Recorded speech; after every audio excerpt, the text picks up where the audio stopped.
રાજ્યના ડીજીપી વિકાસ સહાય ગીર સોમનાથ જિલ્લાની મુલાકાતે જિલ્લાના પોલીસ કર્મીઓએ ગાર્ડ ઓફ ઓનર આપીને સ્વાગત કર્યું છે। ગીર સોમનાથમાં 2 ઓપરેશન અને અમરેલી જિલ્લામાં 1 ઓપરેશન સફળતાપૂર્વક પાર પાડનાર પોલીસ કર્મીને સન્માનિત કરવામાં આવ્યા। વેરાવળ બંદરેથી 300 કરોડથી વધુનું ડ્રગ્સ ઝડપનાર એસઓજી અને ક્રાઇમ બ્રાન્ચ સહિતના કર્મચારીઓને રાજ્ય સરકાર તરફથી 10 લાખનું પ્રોત્સાહન ઇનામ જાહેર કરવામાં આવ્યું।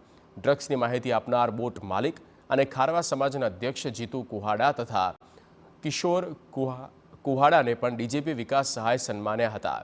આ પ્રસંગે એટીએસના આઈજી દીપેન ભટ્ટના તથા ગીર સોમનાથ જિલ્લા પોલીસ વડા મનોહરસિંહ જાડેજા સહિતના અધિકારી ઉપસ્થિત રહ્યા। ડીજીપી વિકાસ સહાયે પ્રસિદ્ધ તીર્થધામ સોમનાથ મંદિરે દર્શન કર્યા અને અભિષેક પણ ધરાવ્યો હતો અને દાદાના આશીર્વાદ મેળવ્યા હતા।